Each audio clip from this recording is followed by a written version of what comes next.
Today I am going to start a new chapter, chapter 10, Habitat and Adaptation. What is the word do you mean by habitat?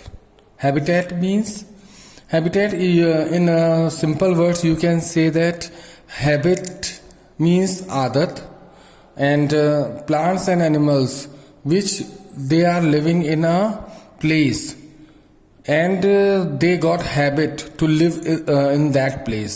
Means plants और animals हैं वो एक ऐसी जगह रह रहे हैं जहां उनकी आदत हो गई है रहने की, ठीक है, वो उसी एनवायरनमेंट में रहते हैं, ठीक है, तो और वहाँ रहते भी हैं और वहाँ पे अपने बच्चे भी क्या करते हैं, पैदा करते हैं, ठीक है, तो वो एक ऐसा एनवायरनमेंट है जहाँ पर बच्चे जहाँ पर पशु पक्षी जो भी हैं वो रहते हैं और वो उनकी वो जगह जो है वो उनकी आदतों से एक लबरेज है, क्योंकि उनकी आदत है उस जगह पे रहने की, तो वो हम कह सकते हैं कि that word is called habitat, ठीक है, हैबिटेट। और एडेप्टेशन ये भी क्या है, ये हैबिटेट से अलग है।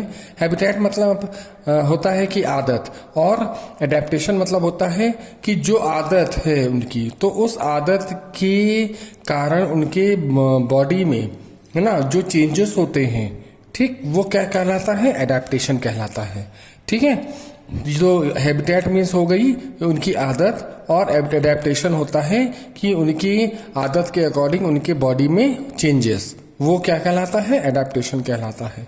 तो हियर एक one activity is given, characteristics of animals. Find out the exclusive characteristics of the animals mentioned below. Collect a picture where the features is visible and paste them in the activity book. अब यहाँ पे कुछ animals के नाम दिए हुए हैं, जैसे कि duck, earthworm, fish, birds, polar bear, snail.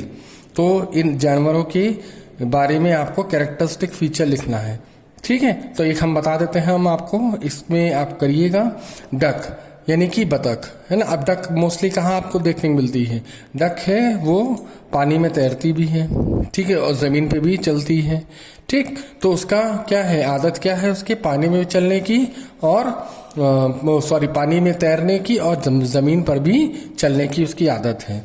तो पानी में जब तैरती है तो क्या होता है, उसके वो अपने पैरों के जो उसके पैर के पंजे होते हैं उसमें क्या बना होता है, वेब फीट होते हैं, जिससे जो वो चप्पू की तरह चलाता है पानी में, और बतख तैरती है, ठीक है, और उसी फिर वेब फीट से वो लैंड पे भी चलती है।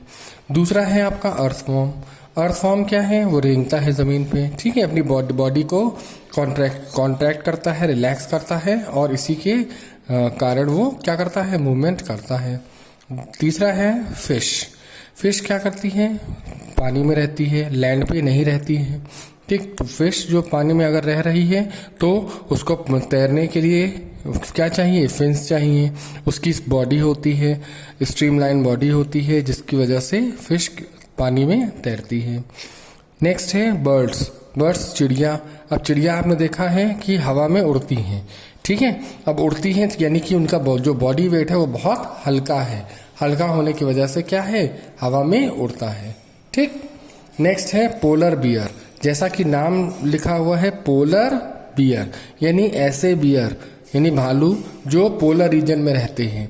पोलर रीजन कौन से रीजन होते हैं, जहां पर पूरे वर्ष थ्रू आउट द ईयर क्या होता है, स्नो होता है, ठीक है, यानी ऐसे रीजन जहाँ पे पूरे साल क्या होता है, बर्फ ही बर्फ होती, चारों तरफ बर्फ ही बर्फ।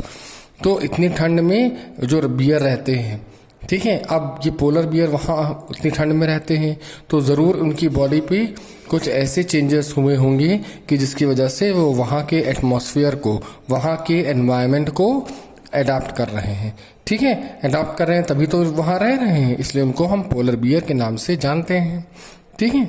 नेक्स्ट आता है स्नेल। अब स्नेल भी आपने देखा होगा कि जो घेंगा होता है, ठीक, एक ये भी उसको आप कहते हैं क्या, ये समुद्री जीव है, ठीक है, एक्वेटिक एनिमल है, लेकिन लैंड पे भी चलता है और पानी में भी रहता है, ठीक है। तो ये क्या है, स्नेल। सबसे इसका जो बॉडी पार्ट होता है बहुत डेलिकेट होता है, और इसके जो आउटर कवरिंग होती है बहुत हार्ड होती है, ठीक है।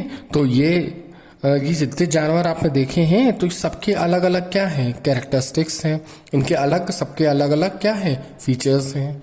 ठीक है, तो आप इनके बारे में लिखिएगा। ओके।